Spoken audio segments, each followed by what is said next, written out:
കൂട്ടുകാരെ, നമുക്കൊരു avocado toast ഉണ്ടാക്കിയാലോ? ഇപ്പോൾ ഒരു പച്ചമുളക്, കുറച്ച് മല്ലിയില, ഒരു പൊടിക്കോളം ഉപ്പ് കേട്ടോ. അപ്പോൾ ഒരു നാരങ്ങയും കൂടെ അതിലേക്ക് നമ്മളെ ജാമൊക്കെ പുരട്ടുന്ന പോലെ അങ്ങോട്ട് പുരട്ടി കൊടുക്കുക. അപ്പോൾ കൂട്ടുകാരെ, ഇന്നത്തെ ബ്രേക്ക്ഫാസ്റ്റ് റെഡി ആയിട്ടുണ്ട്. ഇന്നൊരു ബ്രൗൺ ബ്രെഡിൻ്റെ പീസ് കഴിക്കുന്നുണ്ട്. കാരണം വെച്ചാൽ നമ്മുടെ ബോഡി ഒന്ന് പറ്റിക്കാൻ വേണ്ടി ഇടയ്ക്കൊരു കാർബോഹൈഡ്രേറ്റ്സ് ഇച്ചിരി കൊടുക്കണം, ഒരു 2 ദിവസം 3 ദിവസം കൂടുമ്പോൾ. കാരണം എന്ന് വെച്ച് കഴിഞ്ഞാൽ നമ്മുടെ ബ്രെയിൻ അത് അത്യാവശ്യമായിട്ട് വേണ്ട. ഇല്ലെന്നുണ്ടെങ്കിൽ നമ്മൾ ഭയങ്കര ടയേർഡും നമുക്ക് തലവേദന അങ്ങനെയൊക്കെയുള്ള സംഭവങ്ങളുണ്ടാകും, ഓർമ്മക്കുറവൊക്കെ ഉണ്ടാകും. അപ്പോൾ അതുകൊണ്ട് നമ്മുടെ ശരീരത്തിനെ പറ്റിക്കുക. നമ്മൾ ഈ ഒരു ബ്രൗൺ ബ്രെഡ് കൊടുത്ത് 2 ദിവസം 3 ദിവസം കൂടുമ്പോൾ ഒരെണ്ണം കഴിച്ച്, ഒരു പീസ് കഴിക്കുക കേട്ടോ, അതിൽ കൂടുതൽ കഴിക്കില്ല.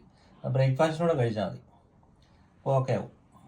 ഇതാണ് ഇന്നെൻ്റെ ബ്രേക്ക്ഫാസ്റ്റ് കേട്ടോ. നമ്മുടെ അവോക്കാഡോ ടോസ്റ്റ് ആണേ.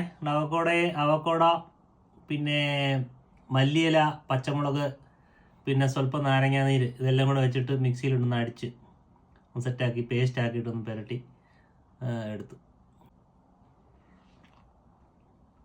നല്ല കേട്ടോ, അടിപൊളിയാണ്. മുട്ട, സ്വല്പം കുരുമുളകൊക്കെ ഇട്ട്. Thank you friends.